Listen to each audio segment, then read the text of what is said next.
तो मैं वादा करता हूं कि मैं अपने प्रोग्राम से आपको पेट भर दूंगा, जिसका ढकार कल 10 बजे दिन में चलेगी। तो चले, आज हमारे कलाकार सभी आपके मनोरंजन के लिए काफी तत्पर हैं। इससे पहले मैं कहना चाहूंगा कि एक बार बाबा विश्वकर्मा के नाम से कस को जोरदार आवाज लगाएं।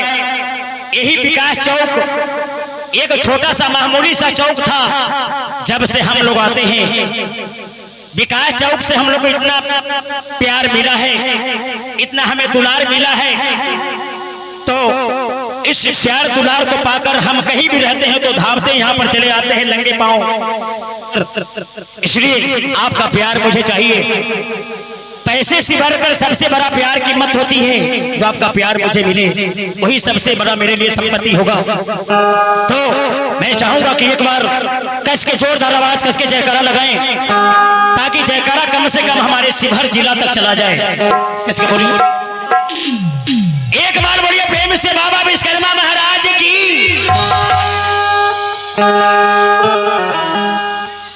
लक्ष्मी पति रउआ लोग के नहीं बोले के इन्हें से जयकार बहुत होता, लेकिन हई लक्ष्मी पति की ओर से तरीको से जयकार नहीं के। हमरे में उतना ताकत नहीं के जो कि लाठी से मार के रउआ लोग के सौर फोड़ दी, लेकिन इतना ताकत जरूर बा कि बांस के लाठी से तना लेकिन बात के लाठी सरस्वती माँ के दिल लाठी रउआ सर पर हम पटक सकिले। माता के ओर से हमारा आदेश बा कि हमर बात के लाठी लोग के सर पर पटक देबा तो बांस के लाठी से ज्यादा उसे चोट लगी। आज एगो क्रिकेटर चुटकुला बा रउआ लोग के ऊपर, कान खोल कर रउआ लोग सुनी। रउआ लोग के ऊपर एगो चुटकुला हाथ रउआ लोग जयकारा नहीं मनौले। कौन मर्द जयकारा न मनावेला आ कौन माता लोग जयकारा न मनावेली। रउआ लोग के ऊपर एगो चुटकुला हमरा याद आ गइल हो। रउआ लोग जयकारा नहीं बोले ही से कह देवे के पड़ता। जयकारा कौन ना बोले। एगो गांव में एगो बुढ़िया रहे, एगो गांव में एगो बुढ़िया रहे जौन कहियो सीताराम न कहे। अब बुढ़िया सीताराम काहे न कहे कि दामाद के नाम रहे सीताराम, वही से बुढ़िया कहियो सीताराम न कहे।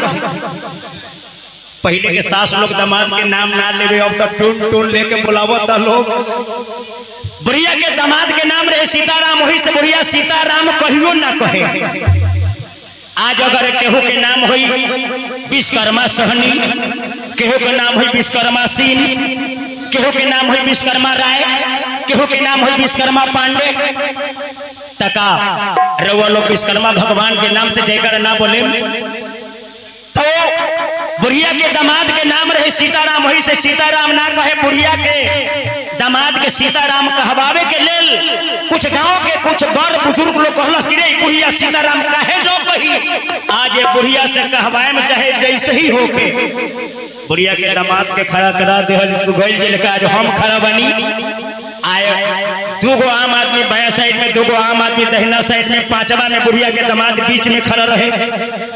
एक आदमी आगे से बड़ बुजुर्ग बुढ़िया से पूछा था कि रे बुढ़िया हाउ साइड में हो सके हो। ता आम आदमी के नाम टून टून बोले कि फलावा हतिर गांव के, हाउ के हतो चिल्लावा हतिर गांव के। अब बाद में जब ओकरा दामदा दिया, जब पूछाई था कि रे बुढ़िया हो बीच में हो सके हो, और बुढ़िया के ना कहो कि हमारे दामाद सीताराम बारन, वो बुढ़िया कुछ बोलबे ना करे। रे बुढ़िया वो बीच में के हो। तब बुढ़िया के बेसिया खिसिया के क्या कहे, तो गुस्सा आ गई। तब बुढ़िया क्या कहता कौन हाथी, अरे उहन हमर सनिचरी के मर्दावा हाथी। कहे के मतलब कि बुढ़िया के बेटी के नाम रहे सनिचरी। वो कहलस कि हमरा बेटी सनिचरी के मर्दावा हो, लेकिन बुढ़िया जी ना कहलस कि मर्दमा सीताराम मारन। आज बाबा विश्वकर्मा के नाम से जयकारा जो महिलाओं में नहीं लगाएगी, हम समझेंगे कि शनिचरी का जो माँ थी जो जयकारा नहीं बोली है, और मर्द जाति में जो जयकारा नहीं लगाएंगे हम समझेंगे कि जो शनिचरी का मर्दावा था जो जयकारा नहीं बोला है। हमें देखना है आज इस विकास चौक पर कितने शनिचरी के मर्दावा लोग हैं या कितने शनिचरी के माँ लोग हैं जो जयकारा नहीं बनाएगी। तो एक बार दोनों हाथ उठाकर कस के जयकारा हवा में दोनों हाथ। एक बार बोलिए प्रेम से बाबा विश्वकर्मा महाराज की।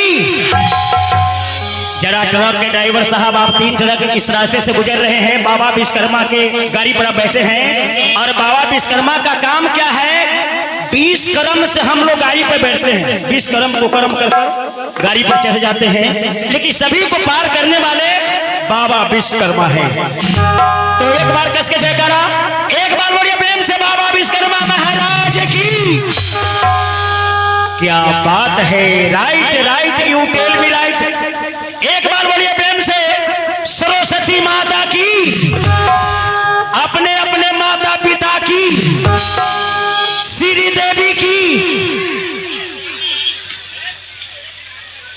एगो मिस्टेक हम कर गए, हमारे साथ में आप सब लोग मिस्टेक कर गए। श्री देवी कोनो देवी हो, और वो भी श्री देवी हम लोग को छोड़ के, दुनिया के छोड़ के चली गई। ताई ये रहा अनाउंसर की ओर से छोटा सा मजाक। इसके बाद हम ले चलेंगे रिकॉर्ड अगले मैदान पर फिर से।